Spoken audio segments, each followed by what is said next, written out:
तो हेलो, आज हम लोग फिर से आ गए अपने नए चैप्टर पे, और इस चैप्टर का नाम है हम लोग का वेस्ट। ठीक है, जो आपकी मेहनत नहीं है। ठीक है, अगर आपने मेहनत करी तो आपकी मेहनत वेस्ट नहीं होगी। तो अब हम लोग वेस्ट चैप्टर को पढ़ने वाले, जो कि साइंस का एक चैप्टर है, जो कि बहुत ही इंटरेस्टिंग से चैप्टर है। और अगर आपने अच्छे से पढ़ा और आपका टीचर अच्छा है तो आपको बहुत ही अच्छे से समझ में आएगा। ठीक है, तो आज हम लोग वेस्ट को पढ़ने वाले हैं। तो कुर्सी की पेटी बांध लो, क्योंकि मौसम बिगड़ने वाला है या गंदा होने वाला है, क्योंकि वेस्ट पढ़ रहे हैं।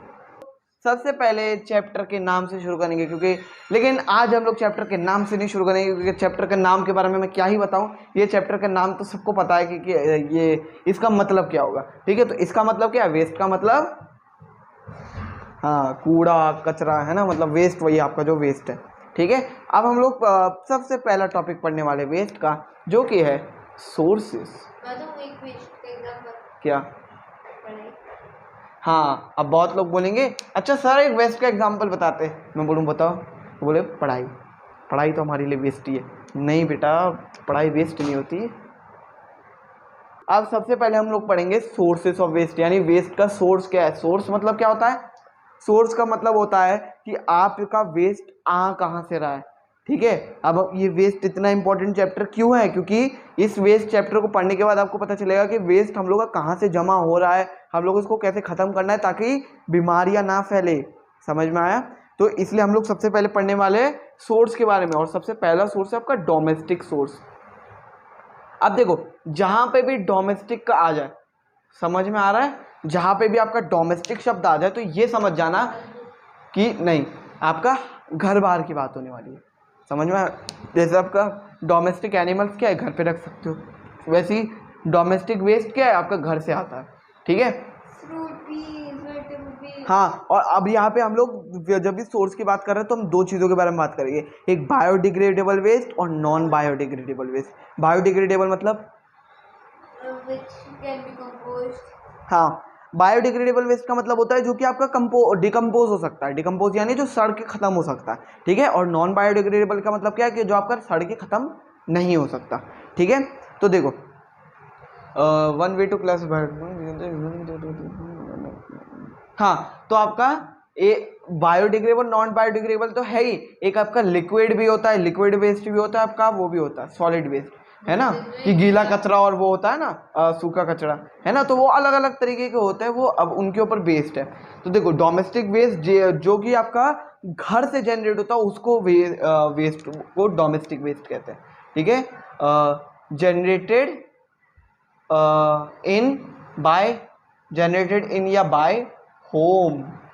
ठीक है, आपके घर का जो कचरा निकलता है उसको डोमेस्टिक वेस्ट कहते हैं। ठीक है, अब लोग क्या करते हैं ना कि वो कचरा फेंक देते हैं जो वापस से, अब जैसे तुम थैली फेंक रहे हो, भाई थैली क्यों फेंक रहे हो जब थैली तुम्हारे बाद में काम आ सकती तो, है ना। और थैली क्या है, अब थैली आप अगर ऐसी कहीं पे फेंक दोगे ना तो 600 साल लेके डिकम्पोज होने में।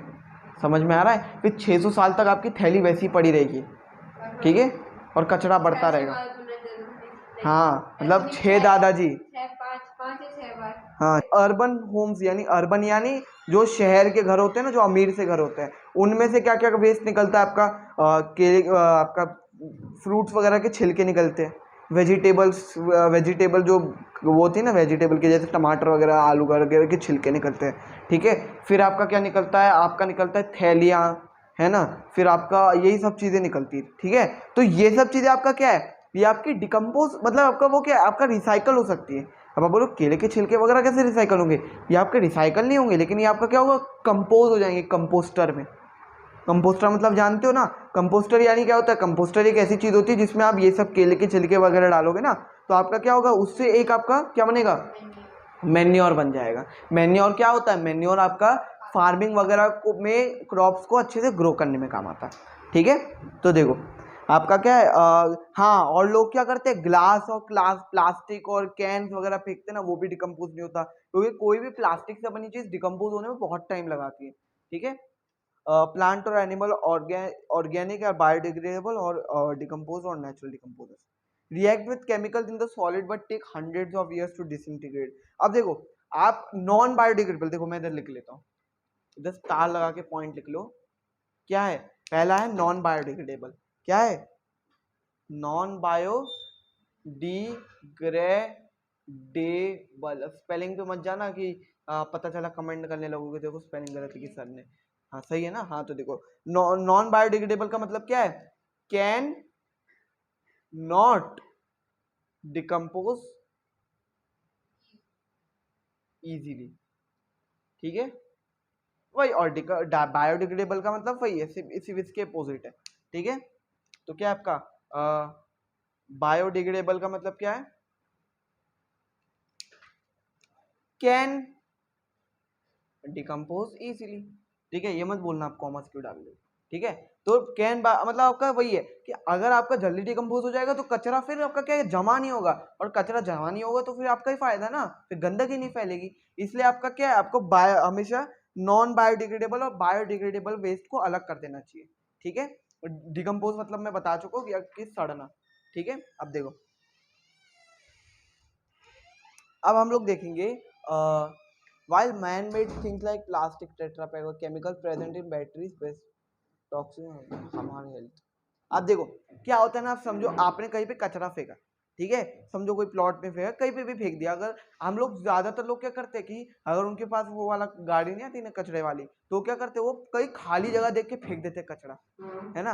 और फिर वो क्या होता है, वो खाली जगह पे अगर समझो बाद में फार्मिंग होगी, है ना, तो फिर अब वो क्या होता है ना कि अगर आपने ऐसा कचरा फेंक दिया जो डिकम्पोज नहीं होता, तो वो कुछ ऐसे केमिकल्स छोड़ जाता है ना जमीन के अंदर जो जमीन को डैमेज करती है। और अगर समझो वो जमीन को डैमेज करेगी, उधर आगे जाके कोई अगर लोग रहेंगे या फिर उसमें फार्मिंग होगी, तो तुम वो फार्मिंग का जो खाना खाओगे उससे तुम्हें बीमारी हो सकती है, और वहां पे जो लोग रहेंगे उससे उनको बीमारी हो सकती है। समझ में आ रही मेरी बात। तो गंदगी कम से कम फैलाओ, ठीक है। और हाँ, वो चिप्स के रैपर वगैरह फेंकना बंद करो, ठीक है। The term municipal solid waste is use for all the solid waste generated by town और सिटी। अब देखो म्युनिसिपल सॉलिड वेस्ट क्या होता है, एक ऐसा टर्म है जो आपका सॉलिड वेस्ट को जनरेट करने का काम आता है, ठीक है। हाँ, हाँ म्युनिसिपल पार्टी हम पढ़ चुके हैं, अगर आपको नहीं पता तो आप हमारा वो वाला वीडियो देख सकते हो सिविक्स वाला, ठीक है। हम्म, अच्छा 5वीं क्लास में पढ़ा था, अच्छा। हाँ तो देखो, जो भी आपका स्कूल्स मार्केट्स या फिर जो भी मॉल वगैरह से जहां से भी आपका सूखा कचरा आता है, वो किस में जाता है, आपका म्युनिसिपल सॉलिड वेस्ट में, ठीक है, जिसको हम MSW बोलते हैं, ठीक है। क्या बोलते हैं हम इसे, MSW, इसका फुल फॉर्म क्या है, म्युनिसिपल सॉलिड वेस्ट, ठीक है। देखो, growth in the population of towns and cities and the changing lifestyle have made the disposal of municipal waste a big problem in recent years। अब जितना ज्यादा towns में, गांव में और सिटीज में जितना ज्यादा आपका वो बढ़ेगा, पॉपुलेशन बढ़ेगी, उतना कचरा ज्यादा बढ़ेगा, और जितना कचरा ज्यादा बढ़ेगा उतना इनके लिए प्रॉब्लम हो जाएगी, है ना, कि कितना कचरा इकट्ठा करे। तो आजकल के सालों में ना बहुत ज्यादा फिर मुश्किल हो गई है कि कचरा कितना इकट्ठा करे। वो अपना डगागुर भी बेचारा, उसके आस पास में कचरा ही कचरा होता है, ठीक है।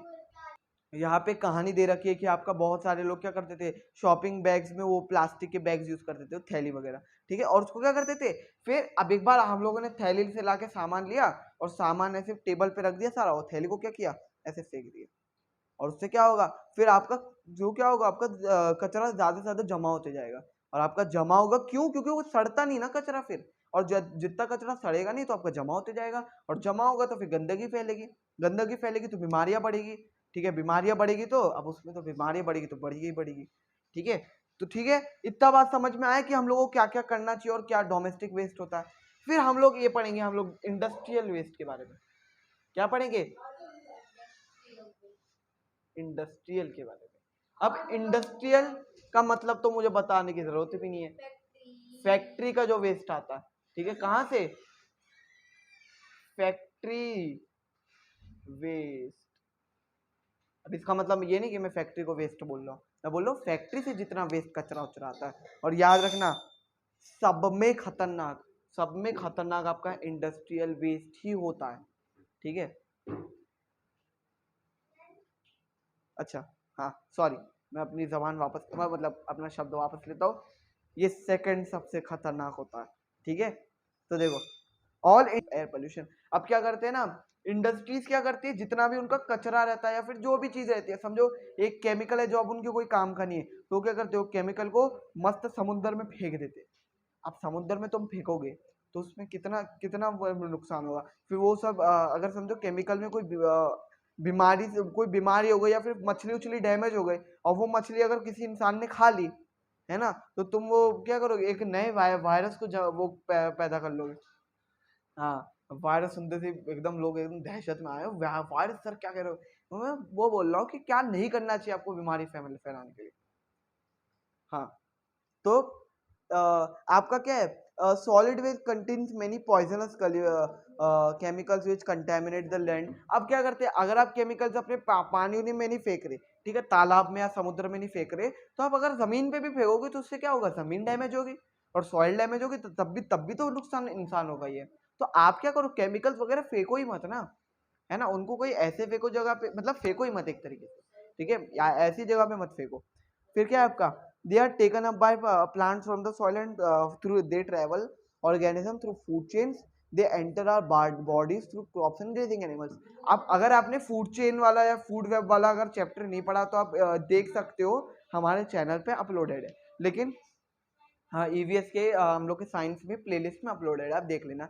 लेकिन अभी देखो फूड चेन में क्या होता है, अब फूड चेन में सबसे पहला क्या होता है स्टेप लेवल आपका ग्रास का, ग्रास ही तो कोई इंसेक्ट या फिर वो का था, हाँ, प्रोड्यूसर्स का। तो ग्रास अब की आपने समझो केमिकल्स फेंक दिए, इंडस्ट्रियल वेस्ट वालों ने केमिकल फेंक दिए घास में।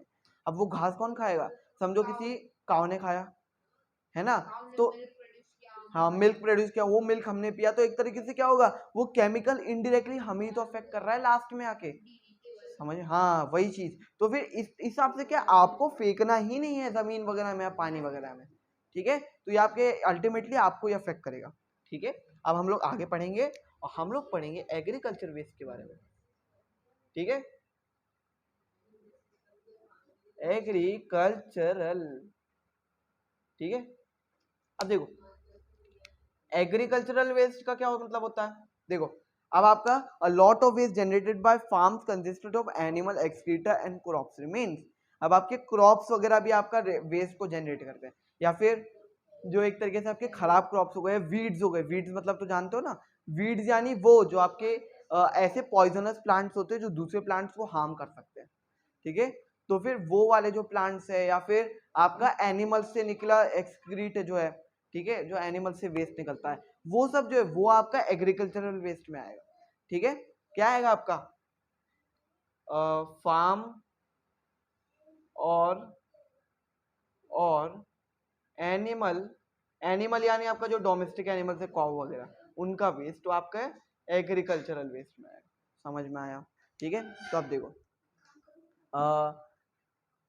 they are used to kill organisms which harm crops, but they also harm other helpful organisms like decomposer in the soil and insects which help them to carry pollen। अब क्या होता है ना, हम लोग कुछ लोग है ना क्या करते हैं, वो केमिकल फर्टिलाइजर यूज करते हैं।